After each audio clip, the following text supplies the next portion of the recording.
8 brasileiros, uma encosta italiana e menos de 2 minutos para decidir quem voltaria vivo. Na madrugada de 17 de julho de 1944, quando a névoa descia pesada sobre os vinhedos destruídos ao norte do rio Arno, o soldado Gabriel Rocha, da Força Expedicionária Brasileira, estava deitado de bruços na lama, com o rosto colado à terra fria e o coração batendo tão alto que parecia capaz de denunciar todo o grupo. À frente deles, a menos de 50 metros, ficava uma posição alemã, escondida entre muros de pedra, sacos de areia e troncos carbonizados. Uma pequena casa rural, já sem telhado, servia de abrigo para oficiais. Ao redor dela, uma trincheira estreita cortava a encosta como uma cicatriz escura. Ali dentro, segundo a inteligência aliada, havia um tenente alemão que sabia demais. Localização de baterias, rotas de retirada, reservas de munição e a força real do setor. A ordem era simples no papel: entrar em silêncio, capturar o oficial, voltar antes do amanhecer. Na guerra, porém, tudo que parecia simples costumava terminar em sangue. O sargento Álvaro Mendes ergueu 2 dedos no escuro. O sinal passou de homem para homem, quase invisível. 8 pracinhas avançaram em silêncio, rastejando pela grama molhada. Nenhum deles usava a voz, nenhum deles tossia. Até a respiração parecia proibida. Gabriel seguia em terceiro na formação. Tinha 24 anos, ombros largos, mãos calejadas e olhos escuros que raramente demonstravam o que se passava por dentro. Em seu bolso interno, junto ao peito, carregava um pedaço de tecido azul que sua mãe lhe dera antes do embarque no Rio de Janeiro. Já não cheirava a sabão, café e casa. Cheirava a suor, pólvora e medo. Mesmo assim, ele o mantinha ali, como se aquele pequeno pano fosse a última fronteira entre o homem que ele era e o animal que a guerra tentava fabricar. Atrás dele vinha Cabo Nunes, magro, falante em qualquer outra noite, mas agora mudo como pedra. Mais atrás, os outros se espalhavam entre sombras de oliveiras mutiladas por artilharia. A lua estava encoberta. Isso era bom. O vento vinha do norte. Isso era melhor ainda. Os alemães fumavam junto à trincheira. Gabriel viu 3 brasas vermelhas acendendo e apagando na escuridão. 3 homens visíveis, talvez mais 6 escondidos, talvez 10, talvez 20. O sargento Mendes parou. Todos congelaram. Um cão latiu.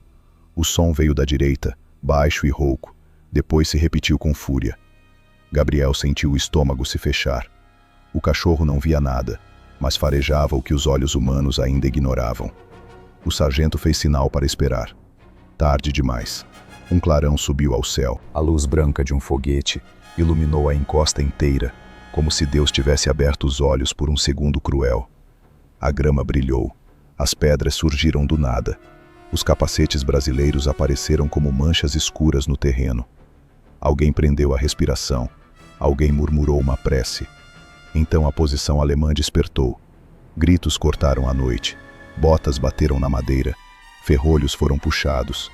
Um soldado alemão apareceu na borda da trincheira com uma metralhadora nas mãos. Outro surgiu atrás dele. Mais 2 saíram da casa sem telhado. O cão continuava latindo, enlouquecido. Fomos vistos, sussurrou Nunes. O sargento Mendes não respondeu.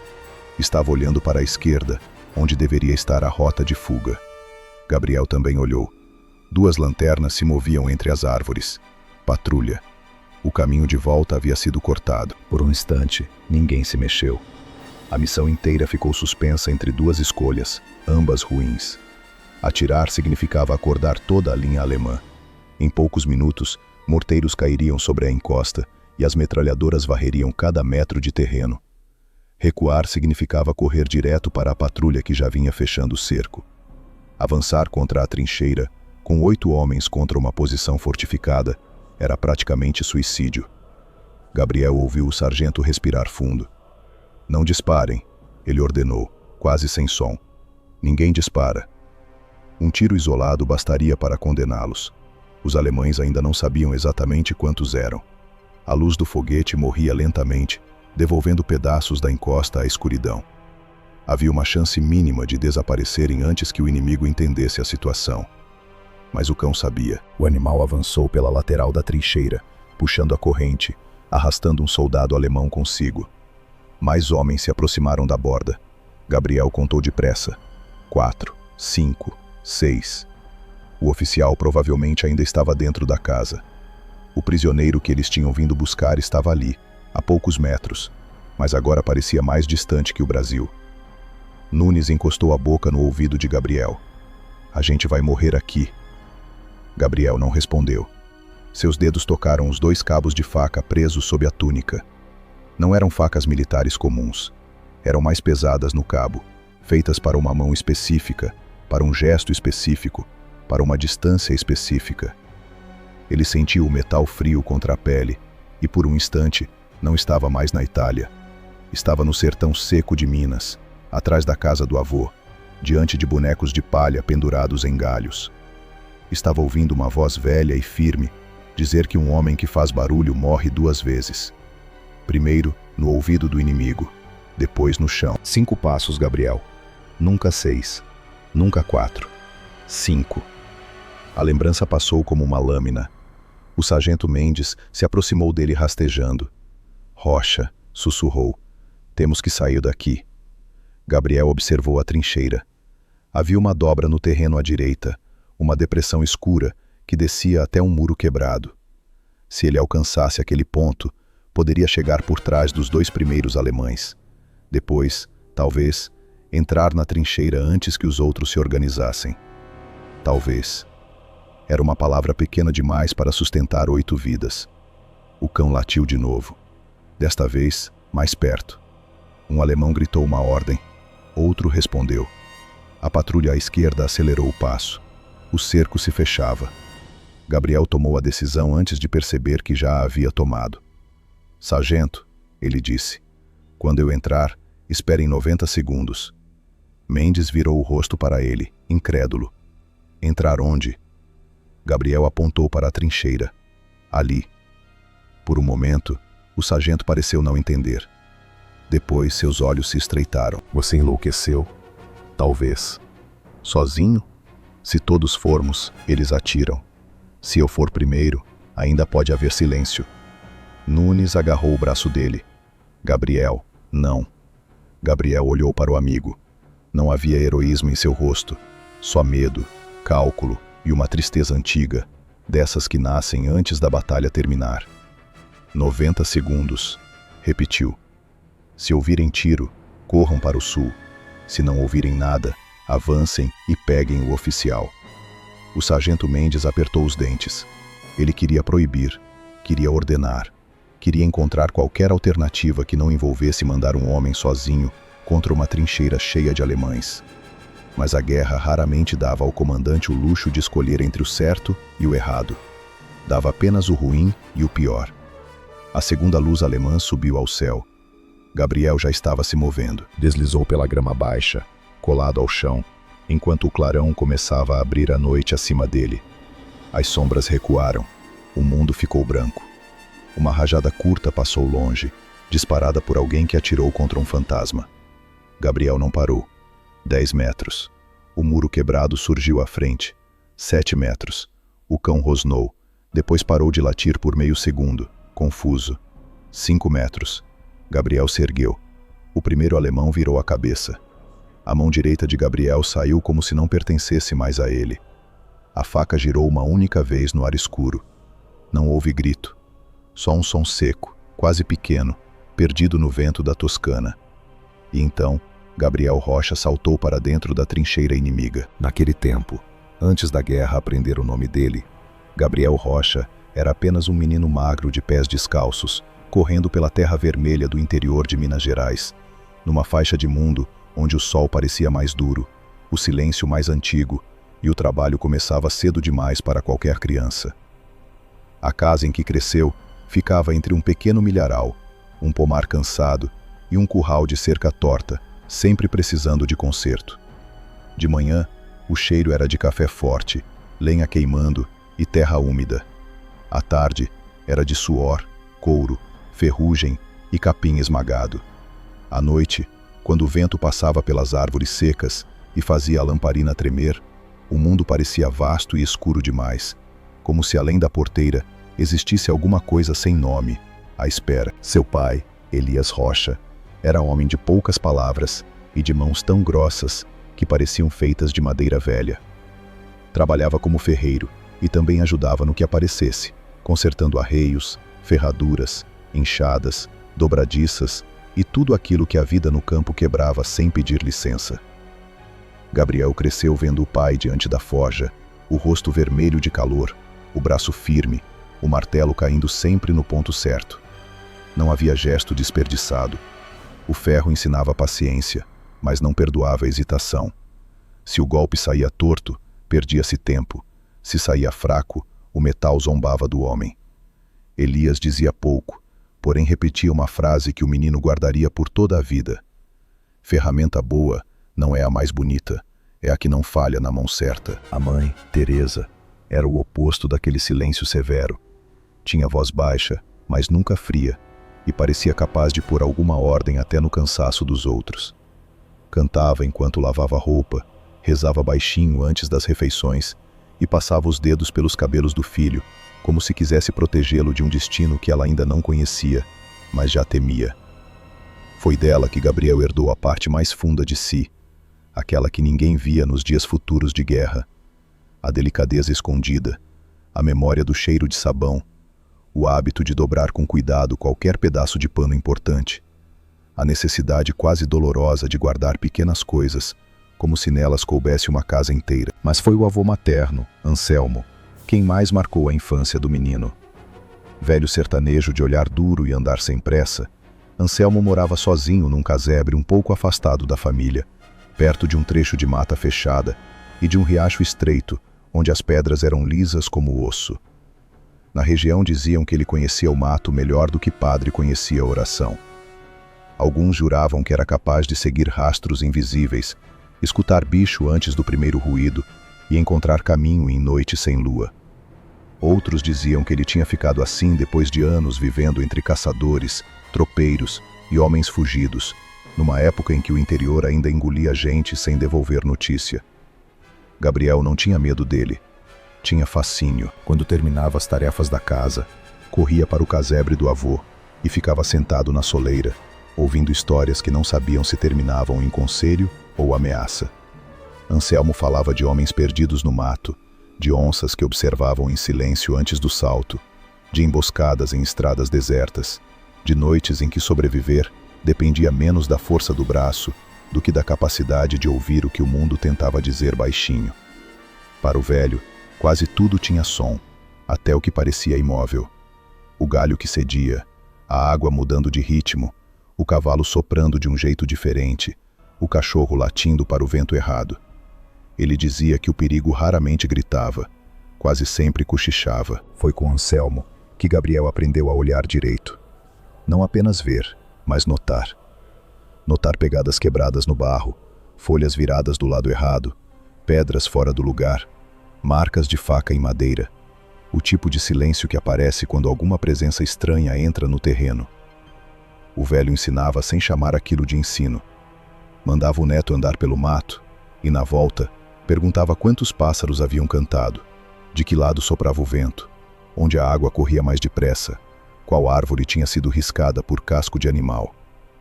Gabriel errava quase sempre no começo. Anselmo não o humilhava nem o elogiava.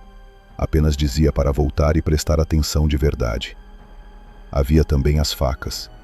No casebre, acima da mesa, ficavam penduradas 2 facas antigas, de lâmina curta e cabo pesado. Não eram enfeite. Isso Gabriel percebia pelo modo como o avô olhava para elas, não com orgulho, mas com respeito, como quem se lembra de algo necessário e triste. Desde pequeno, o menino queria tocá-las. Anselmo não deixava. Dizia que uma ferramenta daquelas não servia para a vaidade, nem para a brincadeira, nem para exibir coragem diante dos outros. Servia para acabar depressa com aquilo que, se demorasse, acabaria com você. Gabriel só pôde pegá-las alguns anos depois, quando já tinha braços de adolescente e começava a ajudar o pai na forja sem se atrapalhar tanto. Naquele fim de tarde o céu estava vermelho e o curral cheirava a chuva distante. Anselmo levou o neto para trás do casebre Fincou no chão um feixe apertado de palha envolto em pano velho e ficou observando em silêncio. Então tirou uma das facas da bainha, mostrou o peso do cabo, a forma da empunhadura, o equilíbrio nada comum daquela peça. Não explicou tudo de uma vez. Preferia deixar que a mão entendesse primeiro o que a boca só atrapalharia. Os primeiros treinos foram humilhantes. Gabriel errava o alvo, deixava a lâmina girar demais, soltava cedo ou tarde, prendia o ombro, perdia o eixo do corpo. Às vezes a faca batia de lado, às vezes caía muito antes, às vezes sequer acertava o feixe de palha. O avô mandava buscar, voltar e repetir. Não havia raiva, só insistência. Quando o menino se impacientava, Anselmo mandava parar e sentar. Dizia que mão afobada era irmã da cova rasa. A precisão, para ele, não nascia da força, nascera sempre do controle. Com o tempo, Gabriel entendeu que o avô não estava lhe ensinando apenas a lançar uma faca. Estava ensinando ritmo, distância, economia. A ideia de que o movimento certo valia mais do que 10 feitos no desespero. A mão precisava obedecer ao olho, e o olho precisava obedecer ao silêncio. Anselmo fazia o neto caminhar 5 passos, parar, respirar e agir. Sempre os mesmos 5, nem mais, nem menos. Repetia aquilo até cansar a alma do rapaz. Gabriel chegou a odiar o número, o quintal, a palha, o jeito frio com que o avô corrigia cada erro. Mesmo assim, voltava no dia seguinte. Às vezes o treino acabava e os dois se sentavam perto do riacho, em pedras ainda quentes do sol. Anselmo, então, falava de outras coisas. Falava de homens que morriam porque queriam parecer valentes demais.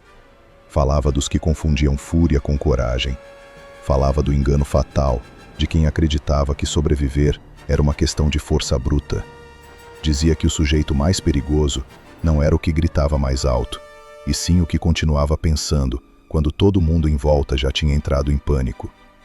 Gabriel escutava sem interromper. Muitas vezes nem compreendia tudo, mas guardava. Na fazenda, a vida seguia áspera e repetida. Havia cerca para levantar, animal para tratar, água para puxar, carvão para alimentar a forja, milho para debulhar, telha para remendar. Gabriel crescia entre o peso do trabalho e a disciplina silenciosa do avô. O corpo começou a mudar. As mãos perderam de vez a maciez infantil. Os ombros se alargaram. O rosto ganhou ângulos mais duros. Ainda assim, por dentro, ele continuava sendo o menino que às vezes acordava no escuro, ouvindo o vento bater nas tábuas da casa e imaginando se o mundo lá fora era grande demais para qualquer homem. Talvez por isso tenha aprendido cedo a esconder o medo. No interior, menino que demonstrava fraqueza recebia correção do trabalho e do riso alheio. Gabriel descobriu que era mais fácil calar. Observava mais do que falava, escutava mais do que perguntava. Quando outros rapazes da região se metiam em brigas tolas para provar valentia, ele preferia recuar. Não por covardia, como alguns pensavam, mas porque percebia uma coisa que ainda não sabia nomear. Quase toda violência começa muito antes do primeiro golpe. Começa no orgulho ferido, no impulso sem freio, na incapacidade de medir consequência. Anselmo aprovava esse silêncio sem nunca elogiá-lo abertamente. Numa noite de temporal, quando Gabriel já se aproximava da idade adulta, o avô chamou o rapaz para dentro, acendeu a lamparina e colocou as 2 facas sobre a mesa. A chuva batia forte no telhado e o barro do terreiro se transformava em lama escura.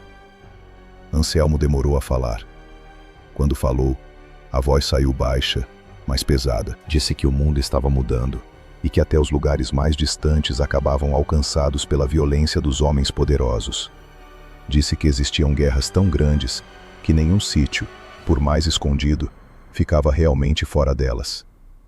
Disse também que talvez um dia Gabriel fosse arrancado daquela terra e lançado num cenário onde tudo o que aprendera, até mesmo o que parecia estranho ou antiquado, se tornaria a diferença entre voltar para casa ou desaparecer sem sepultura.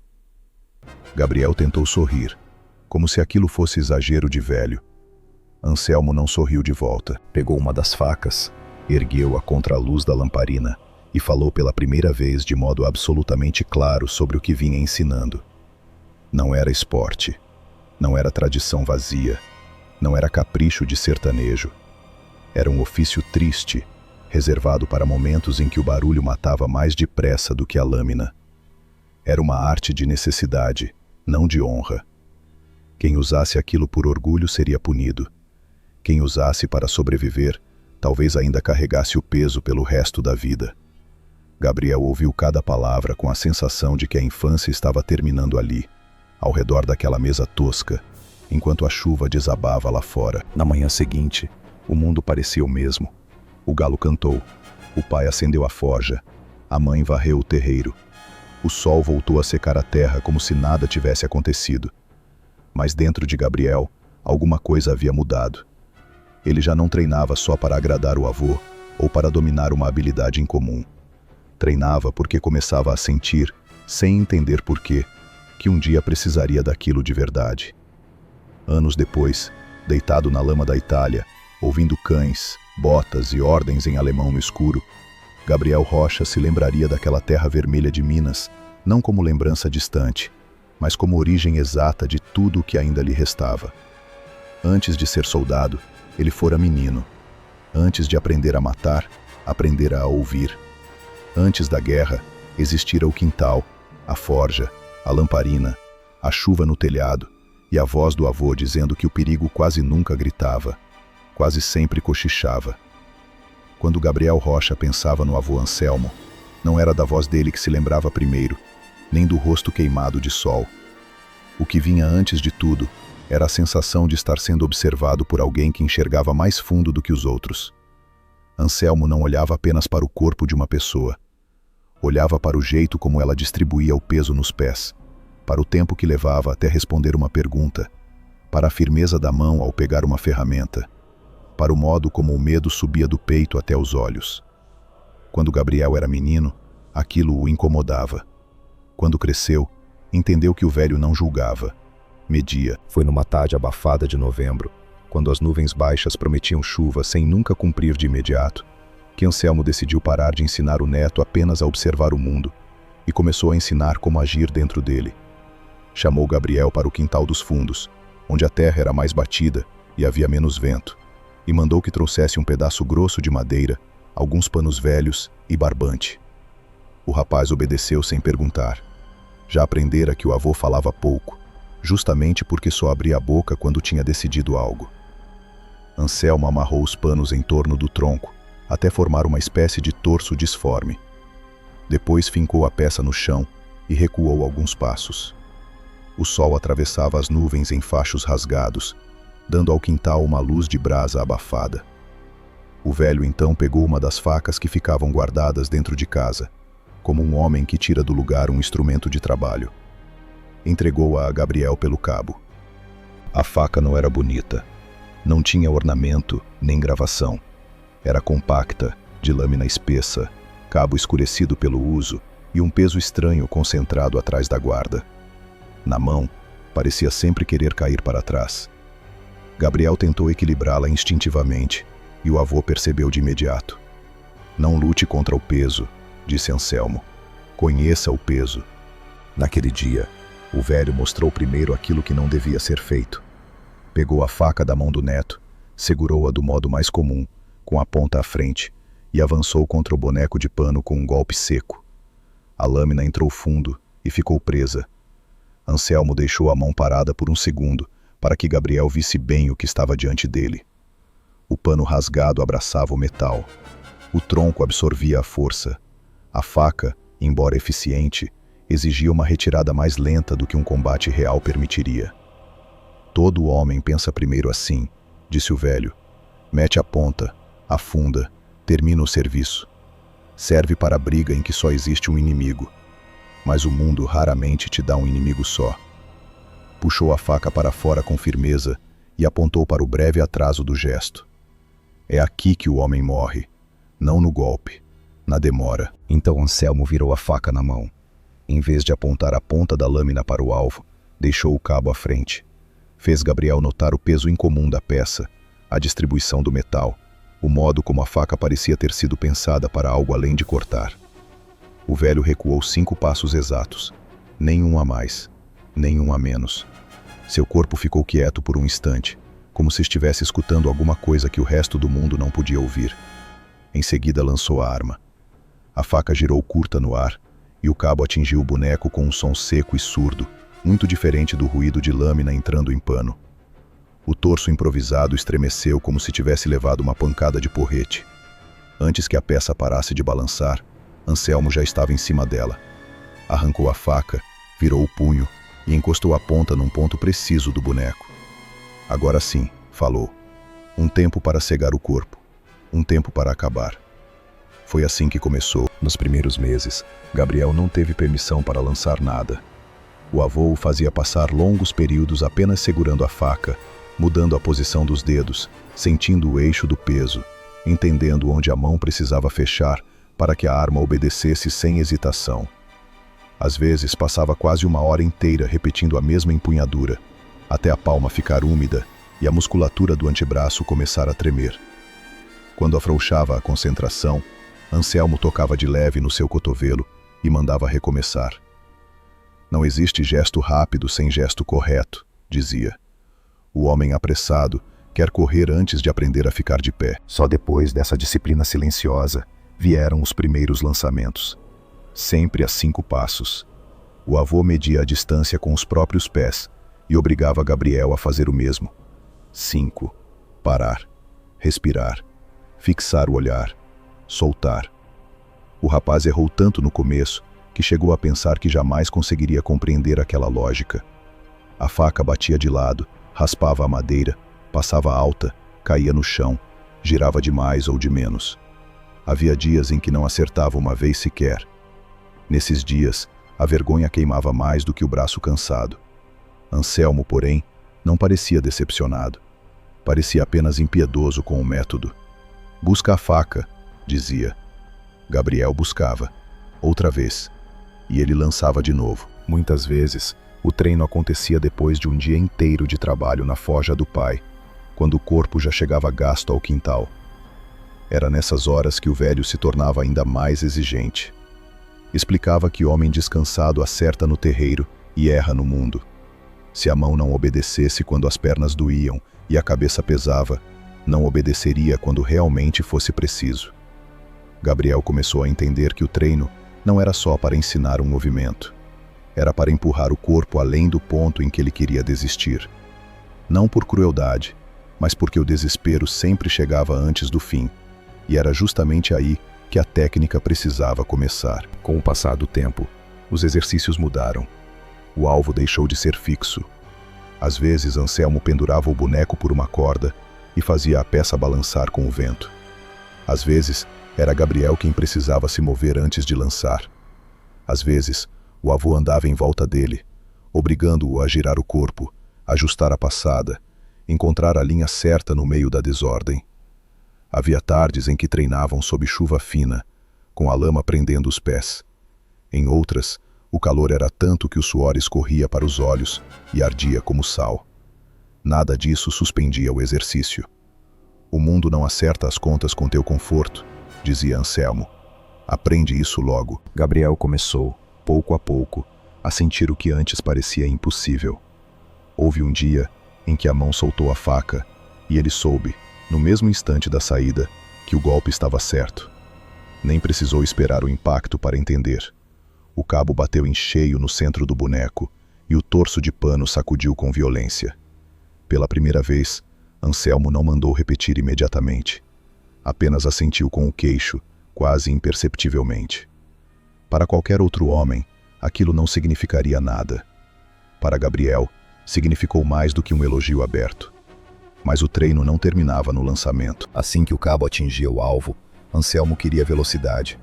Mandava Gabriel avançar no mesmo embalo, recuperar a faca, reposicionar a mão, atacar o ponto seguinte, sair da linha imaginária do inimigo e recuar antes de ficar preso à própria ação. O avô repetia que ninguém sobrevive por causa de um único gesto bonito. Sobrevive pelo encadeamento limpo de vários gestos pequenos, todos feitos sem desperdício. O corpo precisava aprender a não parar para admirar o próprio acerto. Acertou, não comemora, dizia. Continua. Havia também as lições que não envolviam arma alguma. Anselmo fazia o neto caminhar no mato sem partir galho, aproximar-se de uma cerca sem deixar o arame vibrar, chegar por trás de um animal sem espantá-lo, notar se um cachorro começava a rosnar antes do primeiro latido. Ensinava a diferença entre silêncio morto e silêncio atento. Ensinava que um homem armado sempre carrega o risco de confiar mais na ferramenta do que em si mesmo.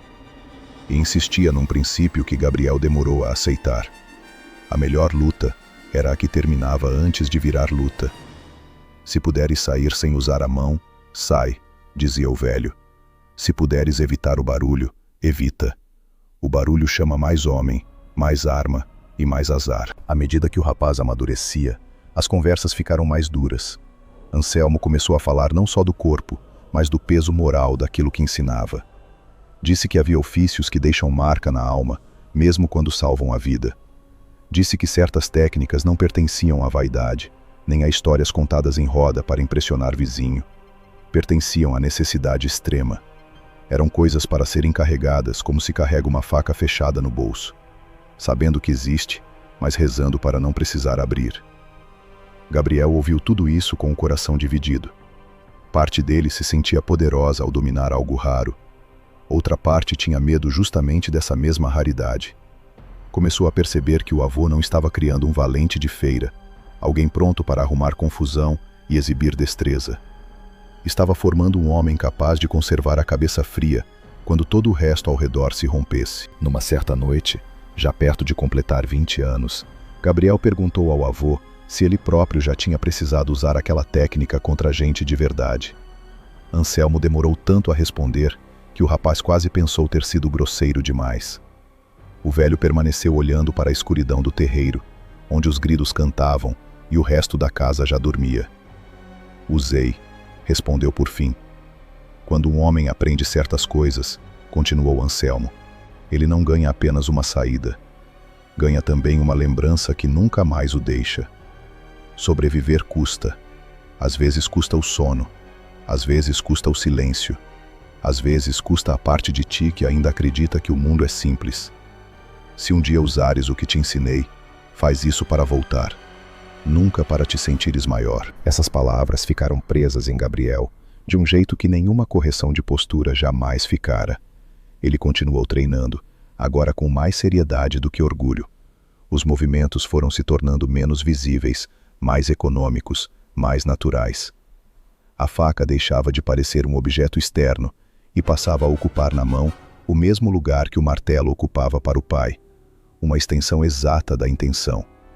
Foi então que Anselmo lhe entregou a segunda faca. Gabriel ainda se lembraria para sempre daquele fim de tarde. O avô entrou em casa, voltou com a bainha dupla e colocou a peça sobre a mesa entre os dois. Disse apenas que um homem pode errar a conta quando pensa que o perigo vem sozinho. Depois mandou o neto erguer as duas mãos, pôs uma faca em cada uma e observou seu desconforto inicial com uma espécie de dureza tranquila. Agora aprende a não depender de um único acerto, falou. Treinar com as duas armas foi como começar do zero. O corpo, que já conhecia uma cadência, precisou ser dividido sem se partir. A mão direita queria mandar em tudo. A esquerda era lenta, insegura. Gabriel se irritava. O avô, como sempre, não se comoveu. Repetiu o método, reduziu a velocidade, desmanchou cada gesto, até o rapaz compreender que velocidade não nasce do desespero, mas da ordem. Primeiro um lado, depois o outro, depois ambos em sequência limpa, como batidas de um mesmo relógio. Quando enfim os dois movimentos passaram a se encadear sem tropeço, Anselmo criou exercícios mais cruéis. 2 alvos, distâncias ligeiramente diferentes, ângulos desencontrados, um lançamento, passo, outro lançamento, avanço, recuperação, reposição, novo golpe. Tudo precisava acontecer como se cada fração de segundo já estivesse decidida antes do corpo sair do lugar. Muito tempo depois, na Itália, quando o barro das trincheiras misturasse medo, pólvora e sangue sob suas botas, Gabriel entenderia que o avô jamais lhe ensinara uma técnica apenas para vencer um homem. Ensinara um modo de organizar o caos dentro de si. A faca era só a superfície visível. O verdadeiro aprendizado estava abaixo dela.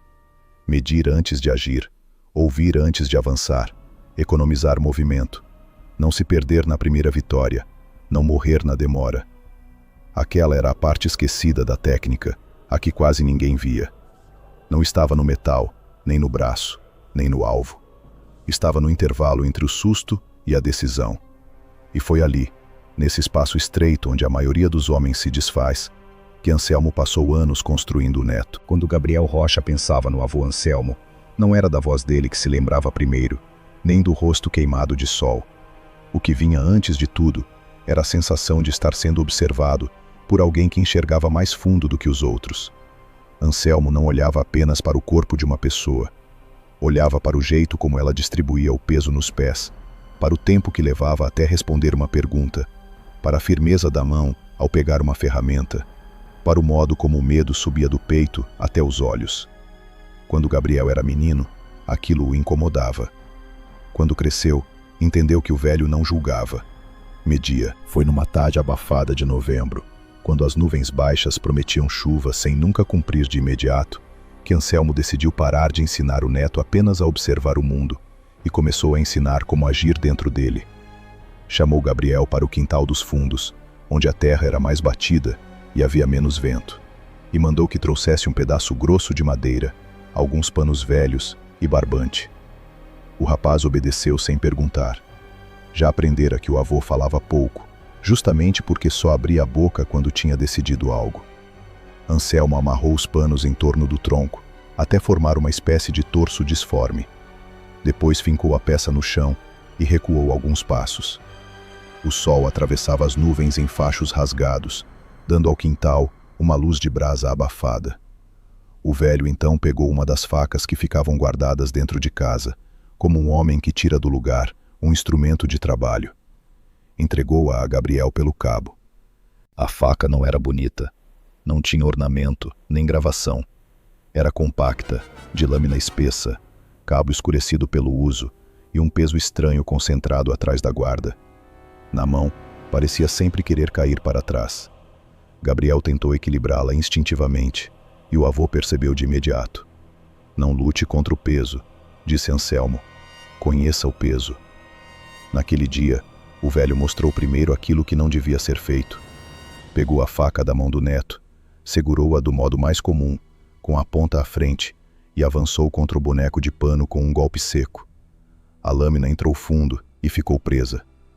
Anselmo deixou a mão parada por um segundo, para que Gabriel visse bem o que estava diante dele. O pano rasgado abraçava o metal. O tronco absorvia a força. A faca, embora eficiente, exigia uma retirada mais lenta do que um combate real permitiria. Todo homem pensa primeiro assim, disse o velho. Mete a ponta, afunda, termina o serviço. Serve para a briga em que só existe um inimigo. Mas o mundo raramente te dá um inimigo só. Puxou a faca para fora com firmeza e apontou para o breve atraso do gesto.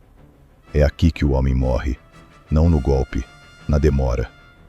Então Anselmo virou a faca na mão. Em vez de apontar a ponta da lâmina para o alvo, deixou o cabo à frente. Fez Gabriel notar o peso incomum da peça, a distribuição do metal, o modo como a faca parecia ter sido pensada para algo além de cortar. O velho recuou 5 passos exatos, nenhum a mais, nenhum a menos. Seu corpo ficou quieto por um instante, como se estivesse escutando alguma coisa que o resto do mundo não podia ouvir. Em seguida lançou a arma.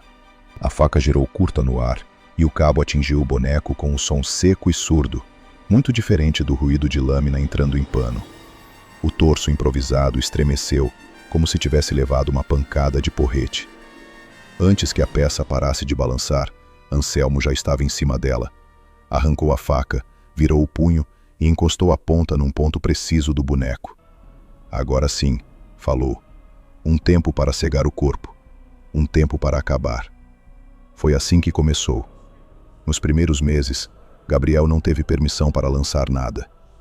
O avô o fazia passar longos períodos apenas segurando a faca, mudando a posição dos dedos, sentindo o eixo do peso, entendendo onde a mão precisava fechar para que a arma obedecesse sem hesitação. Às vezes passava quase 1 hora inteira repetindo a mesma empunhadura, até a palma ficar úmida e a musculatura do antebraço começar a tremer. Quando afrouxava a concentração, Anselmo tocava de leve no seu cotovelo e mandava recomeçar. Não existe gesto rápido sem gesto correto, dizia. O homem apressado quer correr antes de aprender a ficar de pé.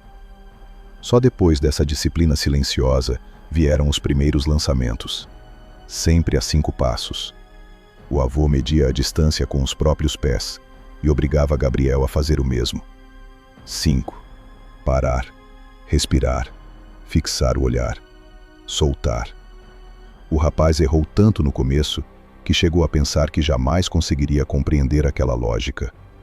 A faca batia de lado, raspava a madeira, passava alta, caía no chão, girava de mais ou de menos. Havia dias em que não acertava uma vez sequer. Nesses dias, a vergonha queimava mais do que o braço cansado. Anselmo, porém, não parecia decepcionado. Parecia apenas impiedoso com o método. Busca a faca, dizia. Gabriel buscava. Outra vez. E ele lançava de novo. Muitas vezes, o treino acontecia depois de um dia inteiro de trabalho na forja do pai, quando o corpo já chegava gasto ao quintal. Era nessas horas que o velho se tornava ainda mais exigente. Explicava que homem descansado acerta no terreiro e erra no mundo. Se a mão não obedecesse quando as pernas doíam e a cabeça pesava, não obedeceria quando realmente fosse preciso. Gabriel começou a entender que o treino não era só para ensinar um movimento. Era para empurrar o corpo além do ponto em que ele queria desistir. Não por crueldade, mas porque o desespero sempre chegava antes do fim, e era justamente aí que a técnica precisava começar. Com o passar do tempo, os exercícios mudaram. O alvo deixou de ser fixo. Às vezes, Anselmo pendurava o boneco por uma corda e fazia a peça balançar com o vento. Às vezes, era Gabriel quem precisava se mover antes de lançar. Às vezes, o avô andava em volta dele, obrigando-o a girar o corpo, ajustar a passada, encontrar a linha certa no meio da desordem. Havia tardes em que treinavam sob chuva fina, com a lama prendendo os pés. Em outras, o calor era tanto que o suor escorria para os olhos e ardia como sal. Nada disso suspendia o exercício. O mundo não acerta as contas com teu conforto, dizia Anselmo. Aprende isso logo. Gabriel começou, pouco a pouco, a sentir o que antes parecia impossível. Houve um dia em que a mão soltou a faca e ele soube, no mesmo instante da saída, que o golpe estava certo. Nem precisou esperar o impacto para entender. O cabo bateu em cheio no centro do boneco e o torso de pano sacudiu com violência. Pela primeira vez, Anselmo não mandou repetir imediatamente. Apenas assentiu com o queixo, quase imperceptivelmente. Para qualquer outro homem, aquilo não significaria nada. Para Gabriel, significou mais do que um elogio aberto. Mas o treino não terminava no lançamento. Assim que o cabo atingia o alvo, Anselmo queria velocidade. Mandava Gabriel avançar no mesmo embalo, recuperar a faca, reposicionar a mão, atacar o ponto seguinte, sair da linha imaginária do inimigo e recuar antes de ficar preso à própria ação. O avô repetia que ninguém sobrevive por causa de um único gesto bonito. Sobrevive pelo encadeamento limpo de vários gestos pequenos, todos feitos sem desperdício. O corpo precisava aprender a não parar para admirar o próprio acerto. Acertou, não comemora, dizia, continua. Havia também as lições que não envolviam arma alguma. Anselmo fazia o neto caminhar no mato sem partir galho, aproximar-se de uma cerca sem deixar o arame vibrar, chegar por trás de um animal sem espantá-lo, notar se um cachorro começava a rosnar antes do primeiro latido. Ensinava a diferença entre silêncio morto e silêncio atento. Ensinava que um homem armado sempre carrega o risco de confiar mais na ferramenta do que em si mesmo. E insistia num princípio que Gabriel demorou a aceitar. A melhor luta era a que terminava antes de virar luta. Se puderes sair sem usar a mão, sai, dizia o velho. Se puderes evitar o barulho, evita. O barulho chama mais homem, mais arma e mais azar. À medida que o rapaz amadurecia, as conversas ficaram mais duras. Anselmo começou a falar não só do corpo, mas do peso moral daquilo que ensinava. Disse que havia ofícios que deixam marca na alma, mesmo quando salvam a vida. Disse que certas técnicas não pertenciam à vaidade, nem a histórias contadas em roda para impressionar vizinho. Pertenciam à necessidade extrema. Eram coisas para serem carregadas como se carrega uma faca fechada no bolso, sabendo que existe, mas rezando para não precisar abrir. Gabriel ouviu tudo isso com o coração dividido. Parte dele se sentia poderosa ao dominar algo raro. Outra parte tinha medo justamente dessa mesma raridade. Começou a perceber que o avô não estava criando um valente de feira, alguém pronto para arrumar confusão e exibir destreza. Estava formando um homem capaz de conservar a cabeça fria quando todo o resto ao redor se rompesse. Numa certa noite, já perto de completar 20 anos, Gabriel perguntou ao avô se ele próprio já tinha precisado usar aquela técnica contra gente de verdade. Anselmo demorou tanto a responder que o rapaz quase pensou ter sido grosseiro demais. O velho permaneceu olhando para a escuridão do terreiro, onde os grilos cantavam e o resto da casa já dormia. Usei, respondeu por fim. Quando um homem aprende certas coisas, continuou Anselmo, ele não ganha apenas uma saída. Ganha também uma lembrança que nunca mais o deixa. Sobreviver custa. Às vezes custa o sono. Às vezes custa o silêncio. Às vezes custa a parte de ti que ainda acredita que o mundo é simples. Se um dia usares o que te ensinei, faz isso para voltar, nunca para te sentires maior. Essas palavras ficaram presas em Gabriel, de um jeito que nenhuma correção de postura jamais ficara. Ele continuou treinando, agora com mais seriedade do que orgulho. Os movimentos foram se tornando menos visíveis, mais econômicos, mais naturais. A faca deixava de parecer um objeto externo e passava a ocupar na mão o mesmo lugar que o martelo ocupava para o pai. Uma extensão exata da intenção. Foi então que Anselmo lhe entregou a segunda faca. Gabriel ainda se lembraria para sempre daquele fim de tarde. O avô entrou em casa, voltou com a bainha dupla e colocou a peça sobre a mesa entre os dois. Disse apenas que um homem pode errar a conta quando pensa que o perigo vem sozinho. Depois mandou o neto erguer as duas mãos, pôs uma faca em cada uma e observou seu desconforto inicial com uma espécie de dureza tranquila. Agora aprende a não depender de um único acerto, falou. Treinar com as duas armas foi como começar do zero. O corpo, que já conhecia uma cadência, precisou ser dividido sem se partir. A mão direita queria mandar em tudo. A esquerda era lenta, insegura. Gabriel se irritava. O avô, como sempre, não se comoveu. Repetiu o método, reduziu a velocidade, desmanchou cada gesto, até o rapaz compreender que velocidade não nasce do desespero, mas da ordem. Primeiro um lado, depois o outro, depois ambos em sequência limpa, como batidas de um mesmo relógio. Quando enfim os dois movimentos passaram a se encadear sem tropeço, Anselmo criou exercícios mais cruéis. 2 alvos, distâncias ligeiramente diferentes, ângulos desencontrados. Um lançamento, passo, outro lançamento, avanço, recuperação, reposição, novo golpe. Tudo precisava acontecer como se cada fração de segundo já estivesse decidida antes do corpo sair do lugar. Muito tempo depois, na Itália, quando o barro das trincheiras misturasse medo, pólvora e sangue sob suas botas, Gabriel entenderia que o avô jamais lhe ensinara uma técnica apenas para vencer um homem. Ensinara um modo de organizar o caos dentro de si. A faca era só a superfície visível. O verdadeiro aprendizado estava abaixo dela. Medir antes de agir, ouvir antes de avançar, economizar movimento, não se perder na primeira vitória, não morrer na demora. Aquela era a parte esquecida da técnica, a que quase ninguém via. Não estava no metal, nem no braço, nem no alvo. Estava no intervalo entre o susto e a decisão. E foi ali, nesse espaço estreito onde a maioria dos homens se desfaz, que Anselmo passou anos construindo o neto.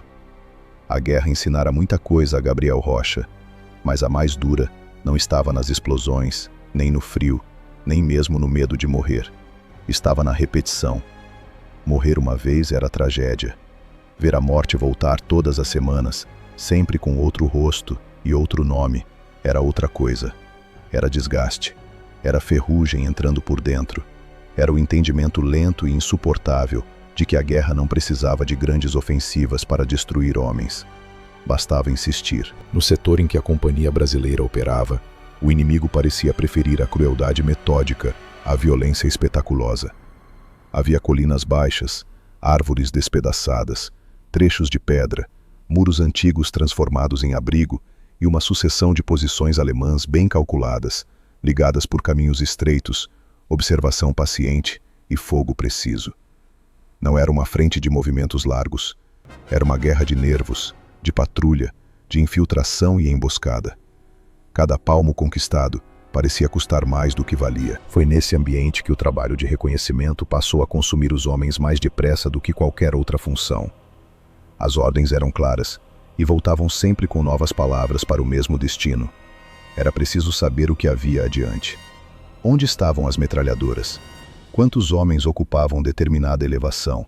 Se havia reforços? Se os alemães preparavam retirada ou armavam resistência? Informação, diziam os oficiais, salvava batalhões. Mas, para conseguir essa informação, quase sempre era preciso mandar poucos homens a lugares onde um erro mínimo bastava para apagá-los. Gabriel foi lançado nesse ciclo com crescente frequência. Não porque gostasse, não porque se oferecesse, mas porque tinha as qualidades que a guerra exigia para esse tipo de tarefa. Caminhar com discrição, observar sem se expor demais, suportar horas de tensão sem fazer do nervosismo um ruído.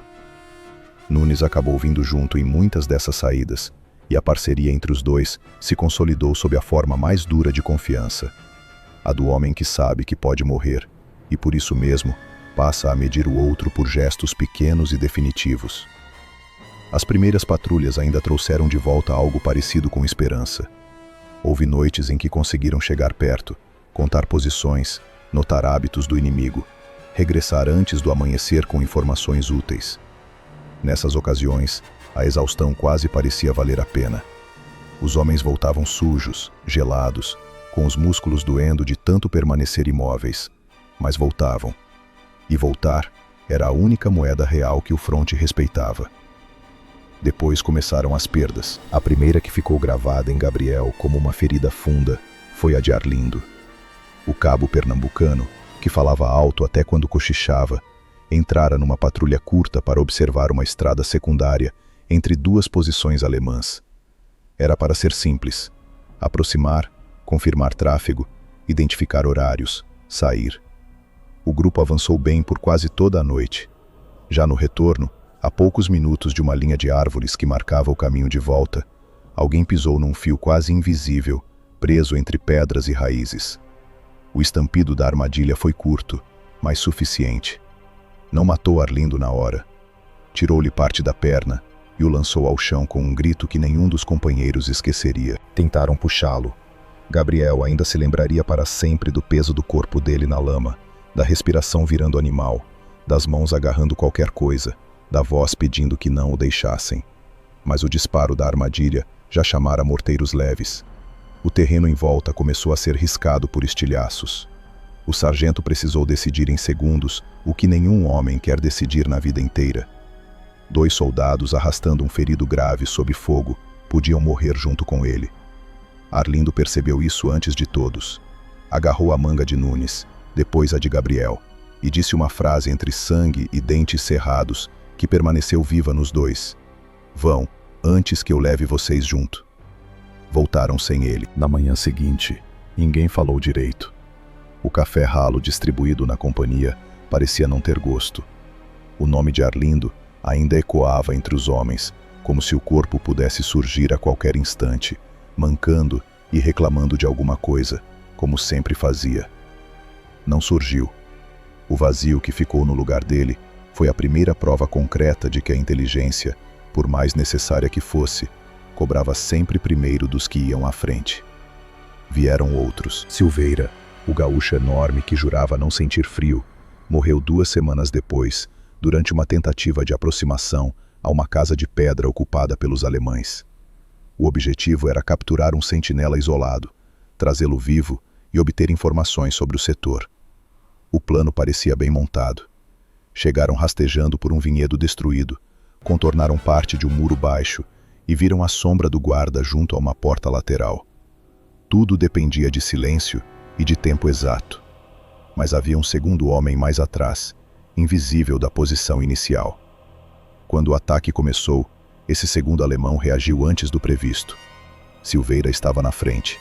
Levou 2 tiros curtos no peito, tombou contra o muro e caiu sem a menor grandiosidade. O inimigo gritou. Outros acordaram. A captura virou tiroteio. O grupo teve de se retirar às pressas, deixando a missão incompleta. Depois foi Mendonça, paulista, rosto fino e hábitos de relojoeiro, que tinha a mania de verificar o fecho do cantil 3 vezes antes de cada saída. Morreu não por tiro nem por granada, mas por pressa. A patrulha voltava de uma observação bem-sucedida quando cruzou por uma vala que parecia limpa. Mendonça saltou antes do homem à frente concluir a inspeção. O chão cedeu sob o peso errado. Uma mina enterrada mais fundo explodiu de baixo para cima e o lançou ao ar num giro grotesco. Gabriel viu o corpo subir, perder forma e cair sem vida a poucos metros de onde estava. A repetição dessas perdas alterou o humor da companhia inteira. Alguns passaram a falar ainda mais, como se o barulho da própria voz afastasse o pensamento. Outros quase não dormiam. Havia quem fumasse até os dedos cheirarem permanentemente a tabaco frio. Havia quem escrevesse cartas longas demais, como se pressentisse não haver outra oportunidade. Havia também os que simplesmente endureciam, adotando um tipo de brutalidade funcional, uma casca necessária para continuar saindo à noite sem enlouquecer antes do primeiro metro. Gabriel não endureceu desse jeito. Tornou-se mais quieto, mais atento, mais econômico até nas emoções.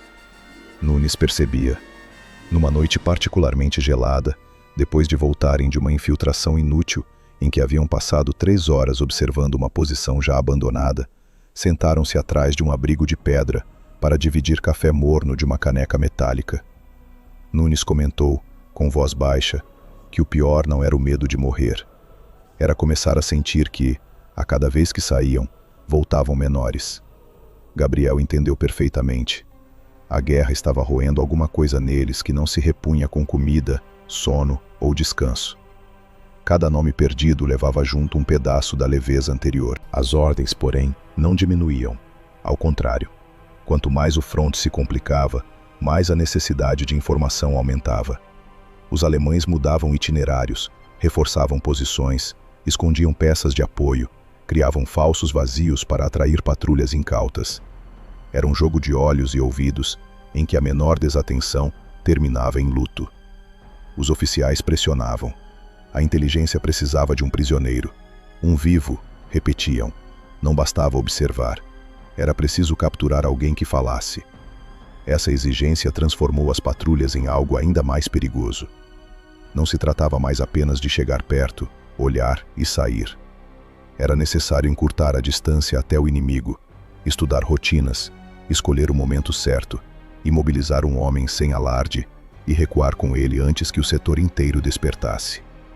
Em teoria, parecia uma operação difícil.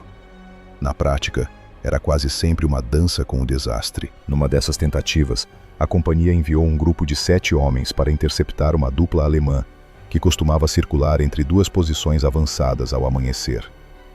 Gabriel não estava na equipe, mas viu a saída e a volta. O retorno bastou. Dos 7, vieram 5. Um trazia o braço dilacerado. Outro, febril e sem capacete, andava como se já tivesse deixado metade da razão no mato. Nenhum prisioneiro. O relato foi curto e suficiente. Calcularam mal o tempo. O segundo alemão correu mais do que o esperado. Houve um disparo, depois outro, e o silêncio que sustentava o plano inteiro terminou de uma vez. A patrulha recuou sem seus 2 homens da frente. Naquela noite, Gabriel mal conseguiu dormir. Não por covardia, por lógica. Começava a perceber um padrão que o perturbava mais do que qualquer memória específica. Não era apenas azar. Não era só incompetência pontual. O problema parecia estrutural. As patrulhas falhavam porque dependiam de aproximação completa, de contato corpo a corpo, de segundos a mais do que o inimigo precisava para gritar, puxar o gatilho ou lançar alerta. Em quase toda tentativa, havia um instante crítico em que o brasileiro ainda estava chegando e o alemão já estava reagindo. E esse instante, por mínimo que fosse, decidia tudo. Gabriel passou a remexer essa ideia em silêncio, como fazia o pai com uma peça de ferro ainda quente, procurando o ponto exato do defeito. Lembrava de Arlindo ferido antes do retorno, de Silveira tombando porque surgira um segundo homem, de Mendonça voando por causa de um erro de leitura do terreno.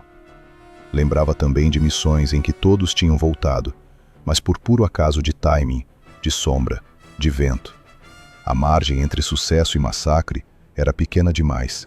Bastava um ruído, um suspiro errado, uma bota raspando pedra, e tudo desabava. Em meio a esse desgaste, um episódio alterou algo em definitivo dentro dele. Um jovem soldado chamado Batista, recém-chegado ao setor, foi incluído numa patrulha de observação, porque faltava gente experiente. Tinha rosto de menino e um cuidado visível em fazer tudo certo. Gabriel o ajudara a ajustar o equipamento antes da saída. Batista perguntara, num tom quase envergonhado, se o medo diminuía com o tempo. Gabriel respondera a verdade. Não diminuía, apenas mudava de lugar dentro da gente. O rapaz tentou sorrir. Não voltou. Quando a notícia correu, não houve reação teatral. Só aquele silêncio pesado, sujo, que se instalava depois de cada ausência. Nunes se sentou ao lado de Gabriel, acendeu um cigarro e disse que estavam ficando sem homens, e pior, sem tempo para aprender com os próprios erros. Gabriel olhou para o escuro além da posição e sentiu a frase se fixar nele como uma farpa. Sem homens, sem tempo, sem margem. Era isso. Naquela mesma madrugada, enquanto o resto da companhia dormia de maneira irregular, ele saiu sozinho do abrigo e foi até um trecho mais afastado, de onde se podia ver a linha escura das colinas ocupadas pelo inimigo. O frio mordia o rosto. O chão ainda guardava umidade. Gabriel ficou muito tempo parado, escutando. Não havia disparo naquele instante, nem grito. Só distância, vento e a impressão de que o inimigo, invisível, continuava ali, obrigando todos a entrar no mesmo jogo, sempre pelas regras dele. Foi então que a memória do avô começou a voltar, não como saudade, mas como ferramenta. Os ensinamentos de Anselmo nunca tinham sido sobre valentia. Eram sobre encurtar o intervalo entre a decisão e o efeito, sobre impedir o ruído, sobre não morrer na demora. Gabriel, pela primeira vez desde que chegara à Itália, deixou de pensar apenas em como cumprir a ordem recebida e começou a pensar se a própria forma de cumprir não estava errada. As patrulhas continuavam saindo. Os mortos continuavam somando nomes. O comando continuava exigindo um prisioneiro vivo. Mas, dentro de Gabriel Rocha, algo havia mudado. A dor acumulada já não era só luto. Estava se transformando em raciocínio. Cada perda agora apertava a mesma pergunta. Como alcançar o inimigo antes que ele chame os outros? Como quebrar esse segundo fatal em que o plano desmorona? Como fazer silêncio durar mais do que o medo? Ele ainda não tinha resposta, mas já sabia que, se continuassem fazendo tudo do mesmo modo, a guerra tomaria um por um até não re. Depois de semanas vendo patrulhas saírem com 7 homens e voltarem com 5, de ouvir relatos cortados por vergonha, raiva e cansaço, Gabriel Rocha já não conseguia olhar para um mapa do setor sem sentir que havia ali um erro repetido, um defeito escondido na própria lógica das missões. Os oficiais falavam de bravura, coordenação e oportunidade. Os soldados falavam de azar. Gabriel não acreditava mais em nenhuma das duas explicações. Azar acontecia uma vez. Aquilo que se repetia tantas vezes tinha outro nome. Era falha. O problema estava no intervalo. Sempre no mesmo intervalo. O grupo avançava bem até certo ponto, aproximava-se do inimigo, reduzia a distância, preparava a captura. Então vinha aquele segundo estreito e decisivo, em que alguém ainda estava terminando de chegar, enquanto o alemão já começava a reagir. Um homem erguia o braço, outro virava a cabeça, um terceiro puxava o ar para gritar. Às vezes nem chegava a gritar. Bastava tocar o gatilho, derrubar uma lata, fazer qualquer ruído suficientemente alto para quebrar a noite. E, uma vez quebrada a noite, a missão morria. Com ela, às vezes, morriam os homens. Gabriel remexia isso dentro de si, como o pai remexia metal em brasa antes da martelada certa. Não falava sobre o assunto, observava, reconstituía cada fracasso de cabeça. Arlindo preso entre estilhaços e fogo de morteiro. Silveira caindo porque um segundo alemão aparecera no ângulo cego. A patrulha que perdera 2 homens por depender de agarrar um sentinela antes que o companheiro ao lado percebesse.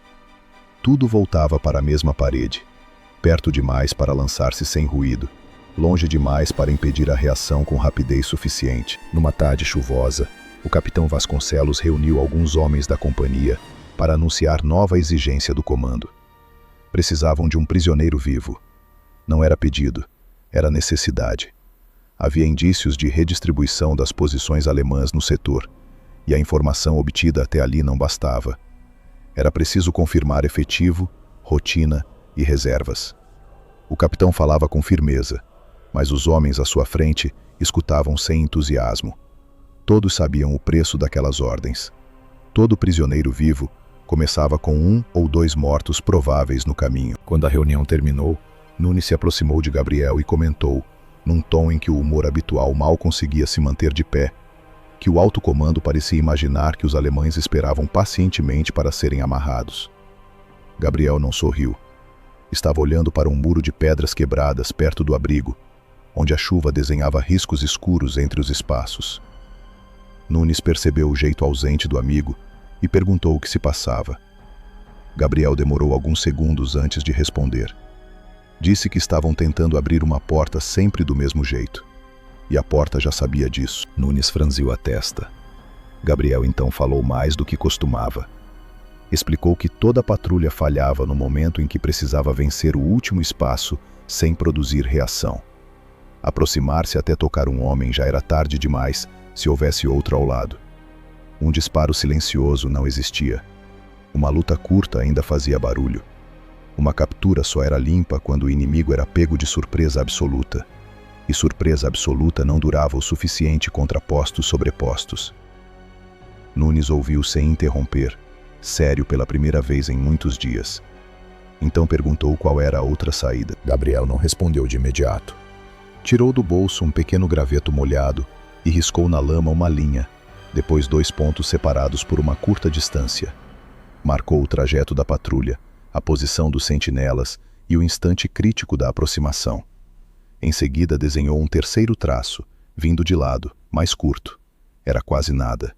Mas na cabeça dele, aquele risco ligava 2 partes de sua vida que até então andavam separadas. O terreiro do avô Anselmo e o fronte italiano. Nunes viu quando a ideia tomou forma no rosto do amigo. Na noite seguinte, sem pedir autorização a ninguém, Gabriel saiu para um trecho mais isolado atrás das posições brasileiras, levando consigo 2 sacos de areia velhos, um pedaço de madeira e as facas embrulhadas num pano. Nunes foi atrás, primeiro por curiosidade, depois por preocupação. Encontrou Gabriel fincando o pedaço de madeira no chão lamacento, ajustando os sacos em alturas diferentes e recuando em silêncio, como se voltasse a um lugar antigo. O vento era frio, e a luz vinha apenas de uma lanterna coberta parcialmente por lona, suficiente para desenhar contornos sem denunciar demais. Gabriel mediu 5 passos, sem explicar. Segurou a primeira faca com o cabo voltado à frente, respirou fundo e lançou. O peso bateu no saco de areia com um som surdo e forte, deslocando o alvo para trás. Antes que o saco terminasse o balanço, a segunda faca já havia saído de sua mão esquerda em direção ao outro ponto. Mais um impacto seco. Em seguida, Gabriel avançou, recuperou a primeira arma, girou o corpo e acertou novamente o alvo inicial, agora em movimento. Depois recuou. Tudo levou poucos segundos. Nunes ficou em silêncio, olhando ora para os sacos, ora para Gabriel. Aquilo não era tiro, não era pancada de coronha, não era a luta corpo a corpo ensinada no quartel. Era outra coisa, mais rápida, mais estranha e, acima de tudo, silenciosa. Gabriel explicou então, aos poucos, como o avô o treinara durante anos, não para matar melhor, mas para impedir que a demora matasse primeiro. O cabo pesado da faca servia para desorientar. O golpe certo na cabeça, no osso do rosto, no ponto exato do impacto, roubava do corpo alguns segundos decisivos. Segundos suficientes para chegar, concluir, recuperar a arma e seguir. Não era técnica de duelo, era técnica de passagem, de interrupção, de silêncio. Nunes ouviu tudo com olhos arregalados. Depois pediu para ver de novo. Gabriel repetiu, e de novo, e mais uma vez. A cada repetição, não treinava apenas o lançamento, mas a sequência completa. Lançar, avançar, concluir, recuperar, lançar outra vez. O corpo dele parecia mudar de natureza durante aquilo. Tornava-se mais econômico, mais duro, mais concentrado. Não havia enfeite. O movimento inteiro obedecia a uma lógica de necessidade. Foi Nunes quem enxergou primeiro o alcance da ideia. Se isso funcionar contra 2 homens, disse ele, pode abrir um posto antes que o resto acorde. Gabriel concordou, mas fez a ressalva que o impedia de chamar aquilo de solução pronta. Em treino, os alvos não gritavam, não corriam, não tropeçavam uns nos outros, não puxavam o gatilho por reflexo. Em combate, tudo se deformava. Mesmo assim, pela primeira vez em muito tempo, havia diante dele um caminho que não passava necessariamente pelo mesmo erro de sempre. Nos dias seguintes, eles continuaram os ensaios em segredo, sempre que encontravam brecha. Nunes ajudava a montar alvos, a mudar distâncias, a exigir mais velocidade. Gabriel passou a treinar com irregularidade calculada. Um alvo à frente, outro mais à direita. Um mais baixo, outro quase oculto. O primeiro golpe com a mão esquerda, o segundo com a direita. Avanço imediato sobre o alvo mais resistente. Retirada da faca sem prender o corpo em linha reta. Às vezes, a sequência saía limpa e parecia inevitável. Outras vezes, bastava um pequeno tropeço para que tudo se embaralhasse. Era isso que mais o inquietava. A técnica existia, o corpo sabia, mas o plano não podia depender de perfeição teatral. Tinha de suportar barro, medo, surpresa, erro parcial. Tinha de ser rude o bastante para sobreviver ao real. Numa dessas noites, depois de uma série de tentativas frustradas sob chuva, Gabriel finalmente disse em voz alta o que vinha evitando formular. Se o comando queria um prisioneiro vivo de uma posição protegida, não adiantava mandar 7 homens fazerem silêncio ao mesmo tempo. Muita gente gerava muito risco. O espaço se tornava apertado demais, a coordenação lenta demais, a chance de um ruído multiplicada demais. Talvez o contrário fosse mais sensato. Talvez a entrada inicial devesse ser feita por um homem só, pequeno, rápido e já acostumado à cadência daquela técnica, enquanto o resto da patrulha esperava o momento de ruptura. Nunes ficou olhando para ele por alguns segundos. Tu estás falando em entrar sozinho? Gabriel assentiu. Sozinho até abrir a garganta da noite, respondeu. Depois os outros entram. No dia seguinte, Nunes o pressionou a levar a ideia ao capitão Vasconcelos. Gabriel resistiu. Sabia como soaria. Insensata, improvisada, vaidosa talvez. A guerra costuma desconfiar de tudo que parece sair da regra, e com razão. Mas o próprio número de mortos começava a dar à loucura um estranho direito de audiência. O que já era feito continuava falhando. Talvez, pensou Gabriel, o absurdo merecesse ao menos ser ouvido. A conversa com o capitão aconteceu no fim da tarde, dentro de um abrigo baixo, onde o ar cheirava a umidade, couro e papel molhado. Nunes falou primeiro, abrindo o assunto com cautela. Vasconcelos ouviu sem simpatia inicial. Quando Gabriel finalmente mostrou as facas e explicou a função do cabo pesado, o capitão chegou a pensar tratar-se de superstição sertaneja trazida para o fronte. Mas consentiu em ver uma demonstração antes de zombar. Foram para trás das posições, para o mesmo terreno usado nos ensaios. Havia 2 sacos presos num trecho de cerca. Gabriel tomou a distância, lançou a primeira faca, depois a segunda, avançou, recuperou uma, simulou a conclusão sobre o primeiro alvo, girou, reposicionou o corpo e terminou a sequência sobre o outro. Fez tudo com a contenção de quem não procura aplauso, apenas prova. Vasconcelos não reagiu de imediato. Caminhou até os alvos, examinou os pontos de impacto, testou com a mão o peso do cabo, olhou para a distância. Depois pediu que Gabriel repetisse. e depois outra vez. Na terceira repetição, o capitão já não tinha a expressão de quem tolera uma extravagância. Tinha a de quem mede um risco novo. O debate que se seguiu foi duro. Vasconcelos apontou tudo que podia dar errado. Um golpe mal dado, um sentinela mais resistente, a distância errada, o segundo homem reagindo mais rápido. Gabriel concordou com quase tudo. Não vendeu milagre, não prometeu limpeza perfeita. Disse apenas que o método tradicional vinha cobrando mortes demais e que sua proposta, embora arriscada, podia comprar o único recurso em falta em todas as tentativas anteriores: segundos. Segundos de surpresa, segundos de silêncio, segundos antes do alarme. O capitão ficou muito tempo sem falar. Por fim admitiu aquilo que talvez nenhum oficial gostasse de reconhecer diante dos subordinados. As opções disponíveis eram ruins. Mandar outra patrulha fazer mais do mesmo significava aceitar novas baixas quase como custo administrativo. Apostar em Gabriel era perigoso, talvez irresponsável, mas pelo menos mudava o eixo do problema. Vasconcelos não aprovou o plano inteiro naquela hora. Ordenou mais uma noite de preparação. Queria a rota revista, a patrulha reduzida, a posição estudada com mais cuidado e a função de cada homem definida ao segundo. Se Gabriel fosse adiante, não seria como aventureiro, seria como ponta de uma estrutura que dependeria de disciplina total atrás dele. Ao sair do abrigo, Nunes soltou o ar com força, como se só então percebesse que o prendera desde o início da conversa. Gabriel parecia ainda mais quieto do que antes. Não havia triunfo em seu rosto, apenas peso. Naquela noite, enquanto os outros tentavam dormir, os dois ficaram sentados perto de uma parede de pedra, limpando equipamentos sob uma lanterna mínima. Nunes, que costumava tapar o medo com conversa, desta vez falou baixo. Disse que a ideia podia dar certo. Disse também que era a coisa mais próxima de insanidade que já vira um homem planejar com tanta calma.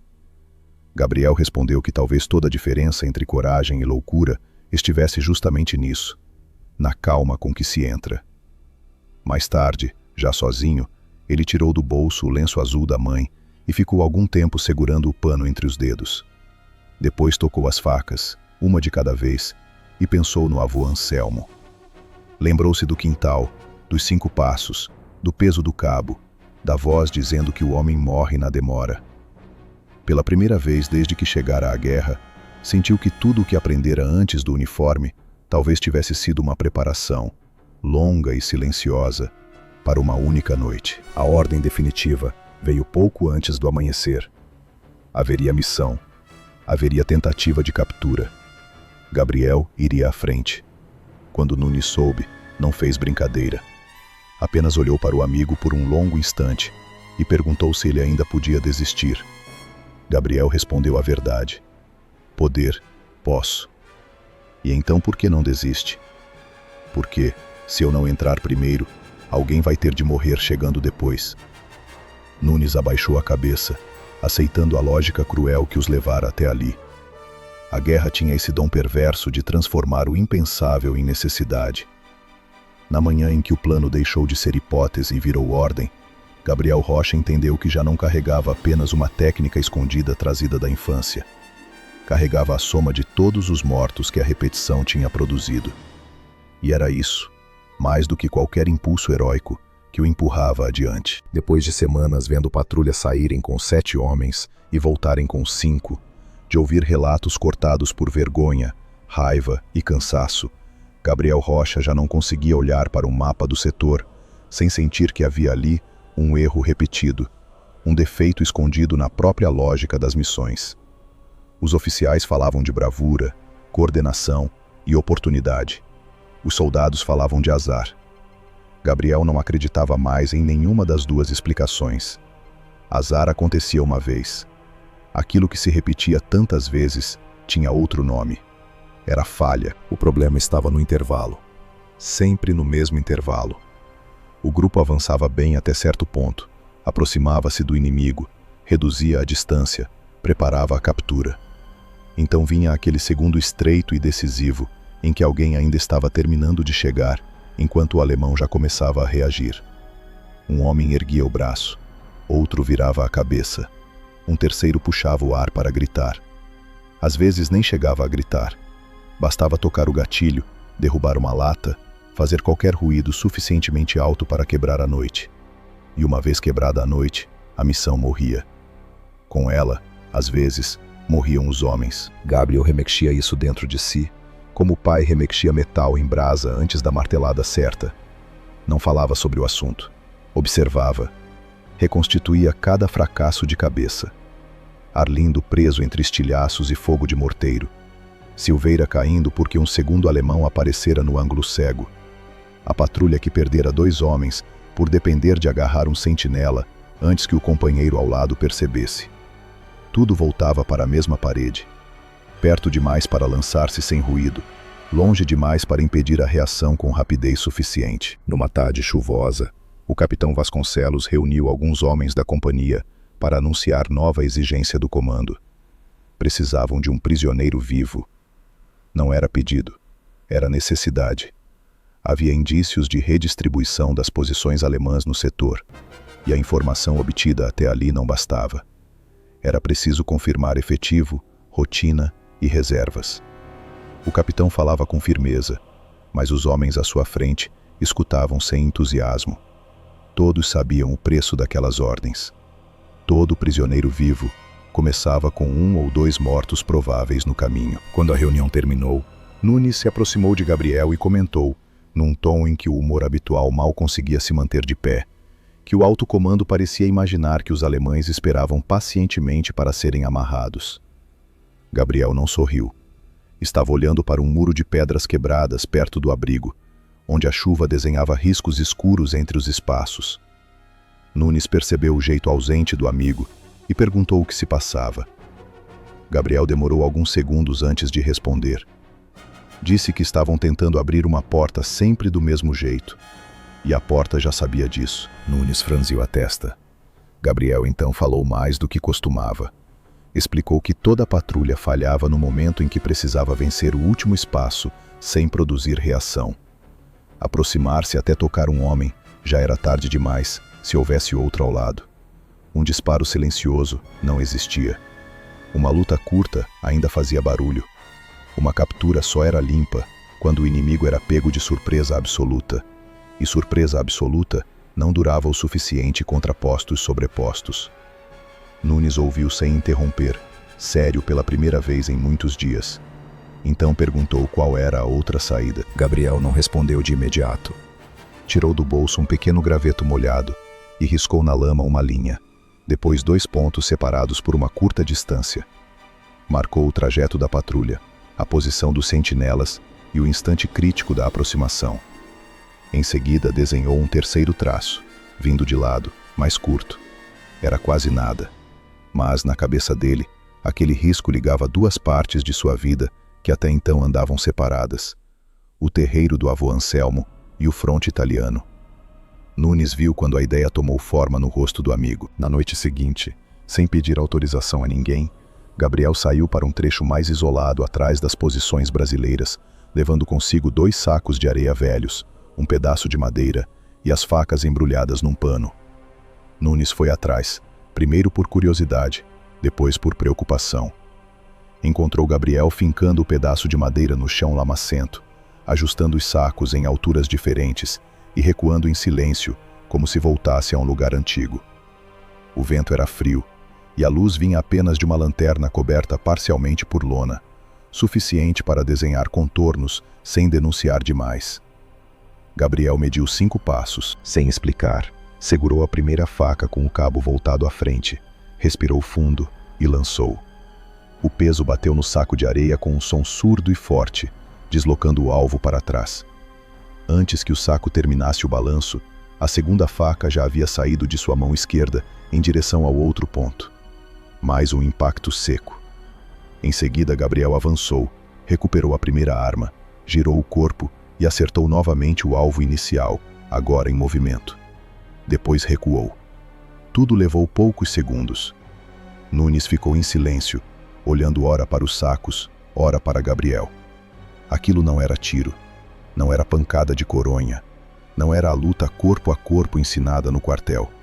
Era outra coisa, mais rápida, mais estranha e, acima de tudo, silenciosa. Gabriel explicou então, aos poucos, como o avô o treinara durante anos, não para matar melhor, mas para impedir que a demora matasse primeiro. O cabo pesado da faca servia para desorientar. O golpe certo na cabeça, no osso do rosto, no ponto exato do impacto, roubava do corpo alguns segundos decisivos. Segundos suficientes para chegar, concluir, recuperar a arma e seguir. Não era técnica de duelo, era técnica de passagem, de interrupção, de silêncio. Nunes ouviu tudo com olhos arregalados. Depois pediu para ver de novo. Gabriel repetiu, e de novo, e mais uma vez. A cada repetição, não treinava apenas o lançamento, mas a sequência completa. Lançar, avançar, concluir, recuperar, lançar outra vez. O corpo dele parecia mudar de natureza durante aquilo. Tornava-se mais econômico, mais duro, mais concentrado. Não havia enfeite. O movimento inteiro obedecia a uma lógica de necessidade. Foi Nunes quem enxergou primeiro o alcance da ideia. Se isso funcionar contra 2 homens, disse ele, pode abrir um posto antes que o resto acorde. Gabriel concordou, mas fez a ressalva que o impedia de chamar aquilo de solução pronta. Em treino, os alvos não gritavam, não corriam, não tropeçavam uns nos outros, não puxavam o gatilho por reflexo. Em combate, tudo se deformava. Mesmo assim, pela primeira vez em muito tempo, havia diante dele um caminho que não passava necessariamente pelo mesmo erro de sempre. Nos dias seguintes, eles continuaram os ensaios em segredo, sempre que encontravam brecha. Nunes ajudava a montar alvos, a mudar distâncias, a exigir mais velocidade.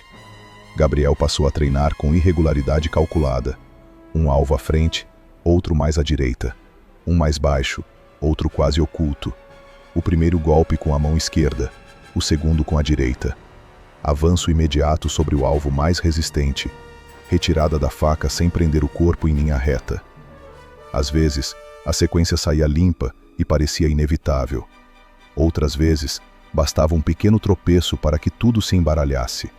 Era isso que mais o inquietava. A técnica existia, o corpo sabia, mas o plano não podia depender de perfeição teatral. Tinha de suportar barro, medo, surpresa, erro parcial.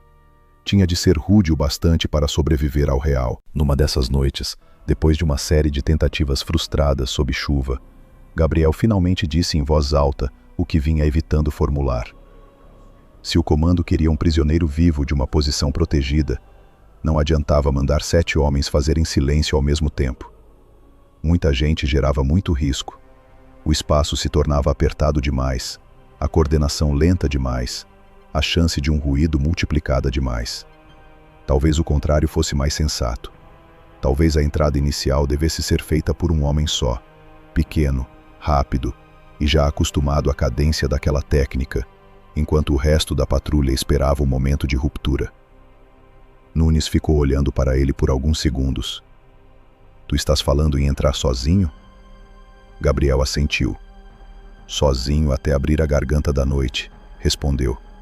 Depois os outros entram. No dia seguinte, Nunes o pressionou a levar a ideia ao capitão Vasconcelos. Gabriel resistiu. Sabia como soaria. Insensata, improvisada, vaidosa talvez. A guerra costuma desconfiar de tudo que parece sair da regra, e com razão. Mas o próprio número de mortos começava a dar à loucura um estranho direito de audiência. O que já era feito continuava falhando. Talvez, pensou Gabriel, o absurdo merecesse ao menos ser ouvido. A conversa com o capitão aconteceu no fim da tarde, dentro de um abrigo baixo, onde o ar cheirava a umidade, couro e papel molhado. Nunes falou primeiro, abrindo o assunto com cautela. Vasconcelos ouviu sem simpatia inicial. Quando Gabriel finalmente mostrou as facas e explicou a função do cabo pesado, o capitão chegou a pensar tratar-se de superstição sertaneja trazida para o fronte, mas consentiu em ver uma demonstração antes de zombar. Foram para trás das posições, para o mesmo terreno usado nos ensaios. Havia 2 sacos presos num trecho de cerca. Gabriel tomou a distância, lançou a primeira faca, depois a segunda, avançou, recuperou uma, simulou a conclusão sobre o primeiro alvo, girou, reposicionou o corpo e terminou a sequência sobre o outro. Fez tudo com a contenção de quem não procura aplauso, apenas prova. Vasconcelos não reagiu de imediato. Caminhou até os alvos, examinou os pontos de impacto, testou com a mão o peso do cabo, olhou para a distância. Depois pediu que Gabriel repetisse, e depois outra vez. Na terceira repetição, o capitão já não tinha a expressão de quem tolera uma extravagância. Tinha a de quem mede um risco novo. O debate que se seguiu foi duro. Vasconcelos apontou tudo o que podia dar errado. Um golpe mal dado, um sentinela mais resistente, a distância errada, o segundo homem reagindo mais rápido. Gabriel concordou com quase tudo. Não vendeu milagre, não prometeu limpeza perfeita. Disse apenas que o método tradicional vinha cobrando mortes demais e que sua proposta, embora arriscada, podia comprar o único recurso em falta em todas as tentativas anteriores: segundos. Segundos de surpresa. Segundos de silêncio. Segundos antes do alarme. O capitão ficou muito tempo sem falar. Por fim, admitiu aquilo que talvez nenhum oficial gostasse de reconhecer diante dos subordinados. As opções disponíveis eram ruins. Mandar outra patrulha fazer mais do mesmo significava aceitar novas baixas, quase como custo administrativo. Apostar em Gabriel era perigoso, talvez irresponsável, mas pelo menos mudava o eixo do problema. Vasconcelos não aprovou o plano inteiro naquela hora. Ordenou mais uma noite de preparação. Queria a rota revista, a patrulha reduzida, a posição estudada com mais cuidado e a função de cada homem definida ao segundo. Se Gabriel fosse adiante, não seria como aventureiro. Seria como ponta de uma estrutura que dependeria de disciplina total atrás dele. Ao sair do abrigo, Nunes soltou o ar com força, como se só então percebesse que o prendera desde o início da conversa. Gabriel parecia ainda mais quieto do que antes. Não havia triunfo em seu rosto, apenas peso. Naquela noite, enquanto os outros tentavam dormir, os dois ficaram sentados perto de uma parede de pedra, limpando o equipamento sob uma lanterna mínima. Nunes, que costumava tapar o medo com conversa, desta vez falou baixo. Disse que a ideia podia dar certo.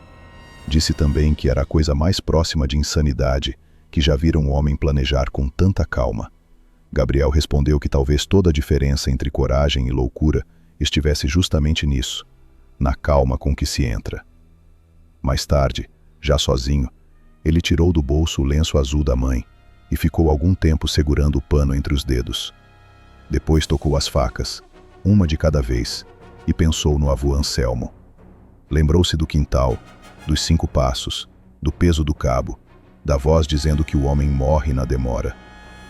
Pela primeira vez desde que chegara à guerra, sentiu que tudo o que aprendera antes do uniforme talvez tivesse sido uma preparação, longa e silenciosa, para uma única noite. A ordem definitiva veio pouco antes do amanhecer. Haveria missão. Haveria tentativa de captura. Gabriel iria à frente. Quando Nunes soube, não fez brincadeira. Apenas olhou para o amigo por um longo instante e perguntou se ele ainda podia desistir. Gabriel respondeu a verdade. Poder, posso. E então por que não desiste? Porque, se eu não entrar primeiro, alguém vai ter de morrer chegando depois. Nunes abaixou a cabeça, aceitando a lógica cruel que os levara até ali. A guerra tinha esse dom perverso de transformar o impensável em necessidade. Na manhã em que o plano deixou de ser hipótese e virou ordem, Gabriel Rocha entendeu que já não carregava apenas uma técnica escondida trazida da infância. Carregava a soma de todos os mortos que a repetição tinha produzido. E era isso, mais do que qualquer impulso heróico, que o empurrava adiante. Quando a patrulha voltou às linhas brasileiras, trazendo um oficial alemão vivo, ninguém os recebeu com gritos de triunfo. A guerra raramente oferecia esse tipo de cena limpa. Havia pressa demais, frio demais, cansaço demais. O prisioneiro precisava ser entregue imediatamente.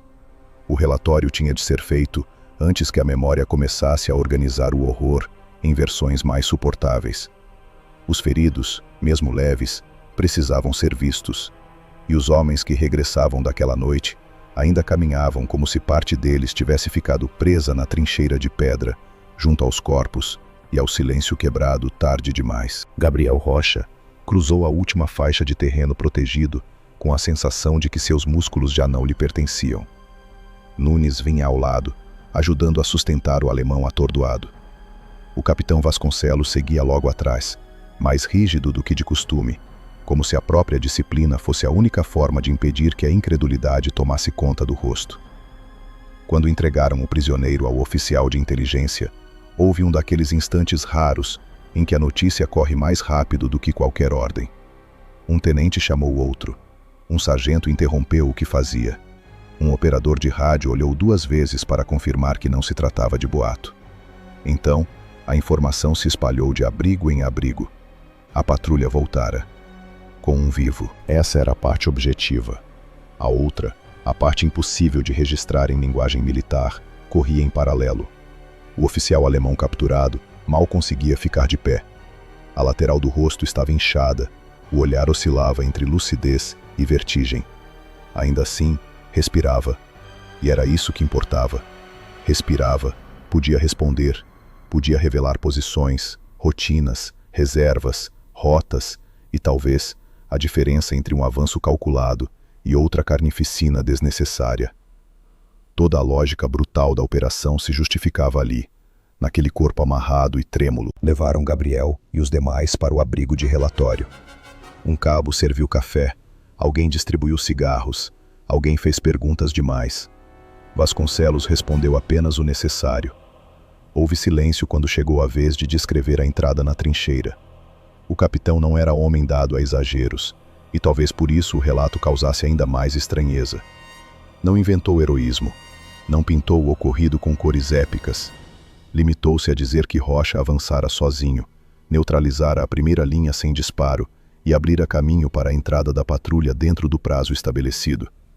Um major da inteligência, homem de rosto estreito e olhos cansados, pediu que repetisse a parte do sem disparo. Vasconcelos repetiu. O major então olhou para Gabriel, como se procurasse nele não um soldado, mas uma explicação. Gabriel baixou os olhos. Não tinha vontade de explicar nada. Foi Nunes, mais tarde, quem lhe contou como a história começava a crescer fora dali.